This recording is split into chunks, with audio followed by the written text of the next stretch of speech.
Hey Food Allergy Mama, it's a summer Saturday and the family is heading to a splash park picnic with some friends. Sunscreen? Check. Towels? Check. Cooler full of snacks? Double check. They even remembered the epinephrine. Amazing. So they get to the park, unload everything, and start setting up. The kids run off, squealing into the water, and the grown-ups get busy laying out the blankets and trying to find even a bit of shade. A few hours go by, and everyone's hot and happy, and it's time for lunch. That's when Mom realizes, the epinephrine is still in the glove compartment.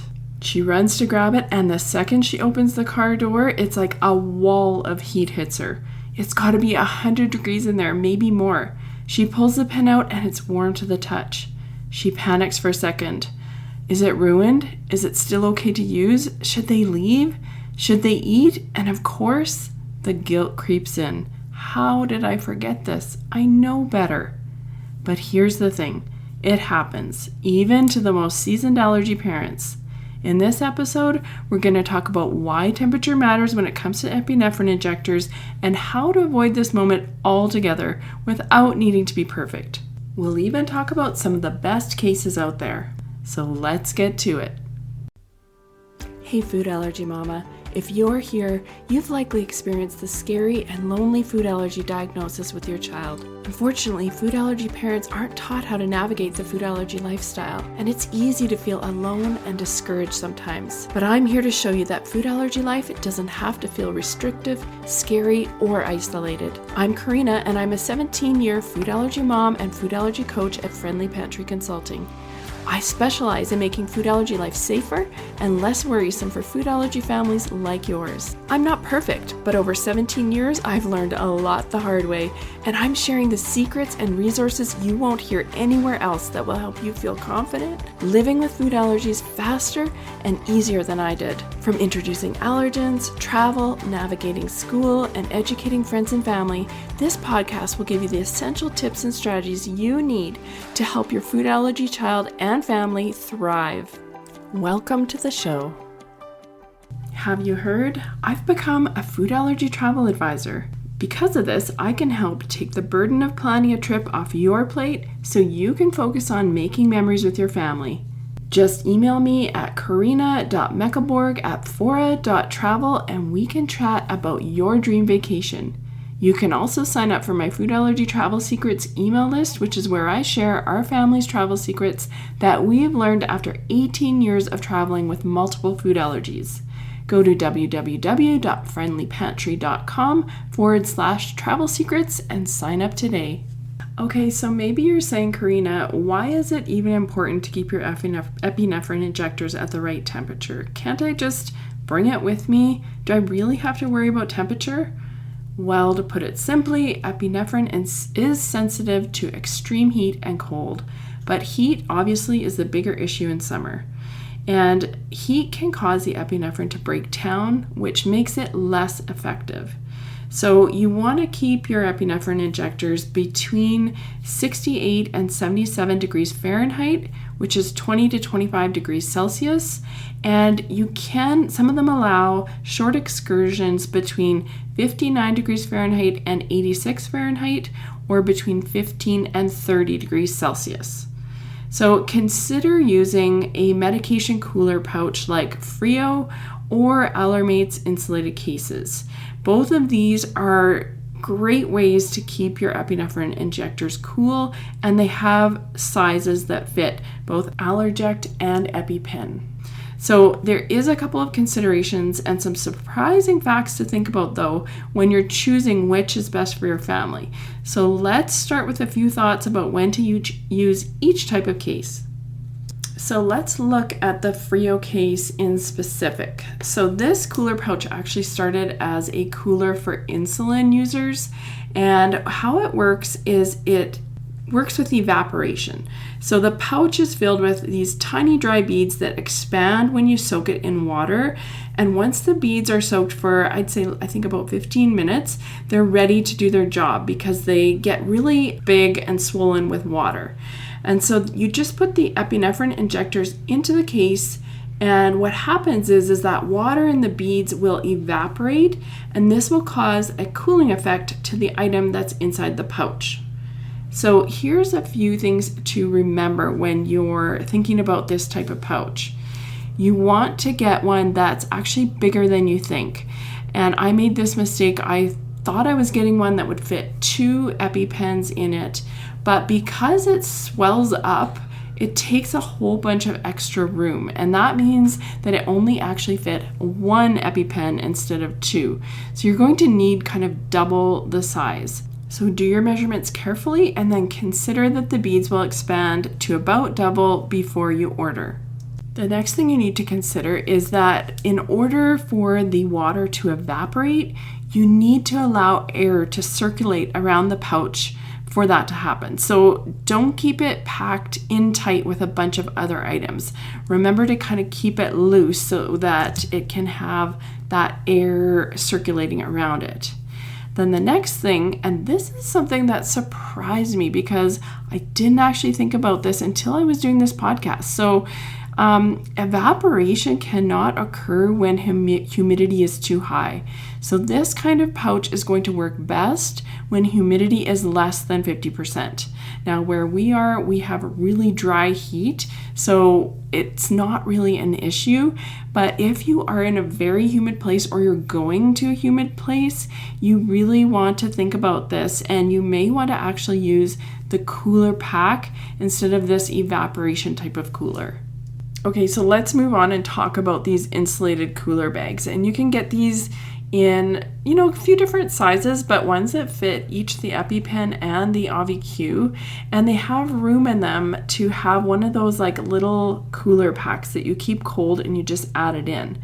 But you want to remember a couple things when you're using these as well. And the first one is that the ice packs should not actually touch the epinephrine injectors, because you don't want that epinephrine to freeze or go below the required temperature, which is actually quite high if you think about it.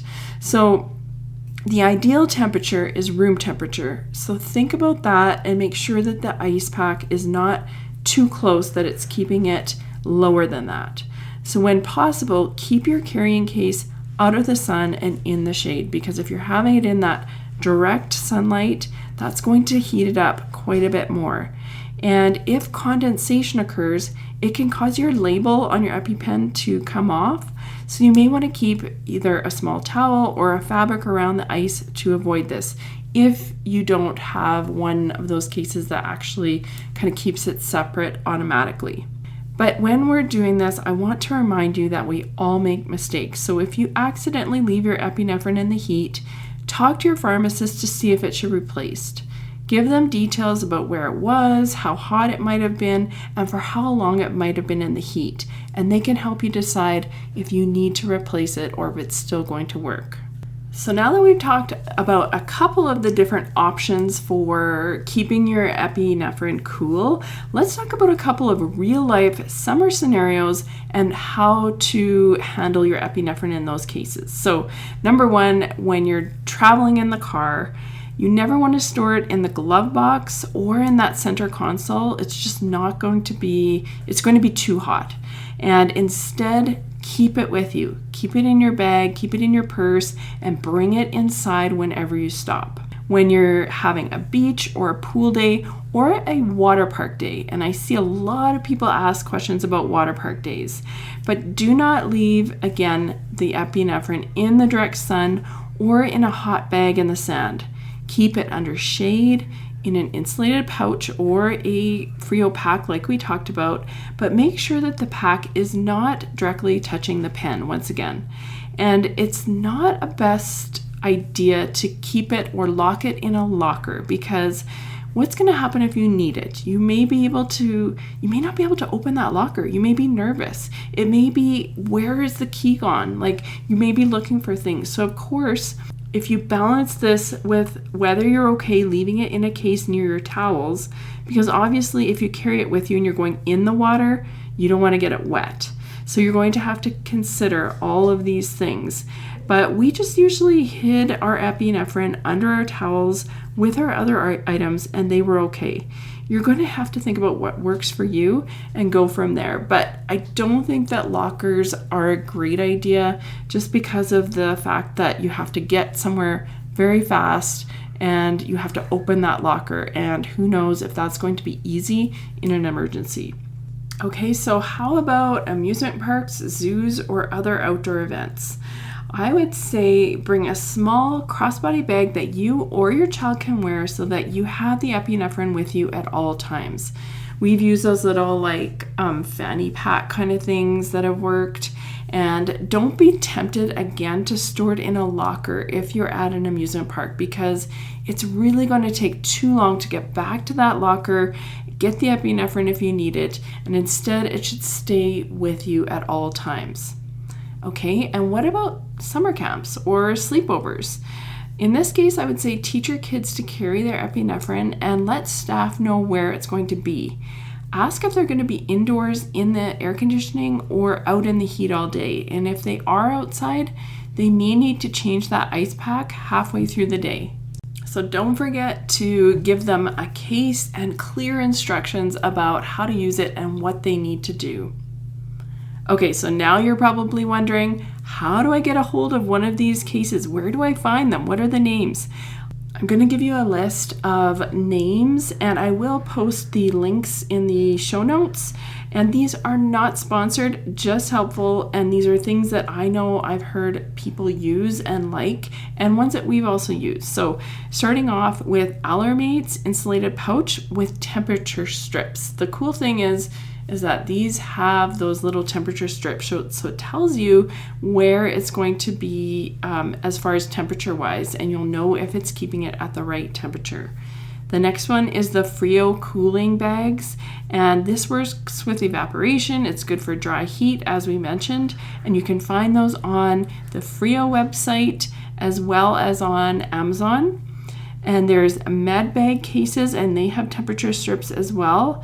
Another brand is called Prac Med, and it has a room for that ice pack in there as well as the epinephrine injectors.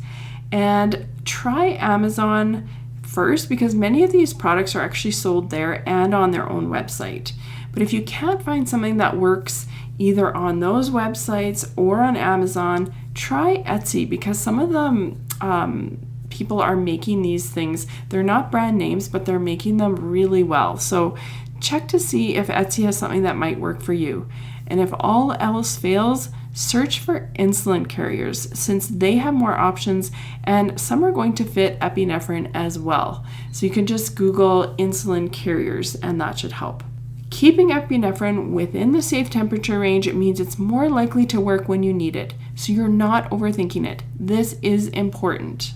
What are your tips for keeping your epinephrine cool in the summer? Send me a message at Friendly Pantry on Instagram and let me know. If this episode helped you, please share it with a fellow food allergy parent or leave a 5-star review to help others find the show. Thanks for listening, and bye for now. Before you go, Mama, if you love this episode and want deeper support, head over to friendlypantry.com to see how we can partner together to keep your food allergy child safer and worry less. There's no need for wasting time searching all over Instagram, TikTok, and the web to get the practical knowledge you need for your family. While you're there, grab your free Food Allergy Kids Empowerment Guide or the newly diagnosed checklist today. Topics are not medical advice and are the opinions, views, and property of Friendly Pantry Consulting Incorporated. All rights reserved. Always contact your board-certified allergist immunologist for health advice.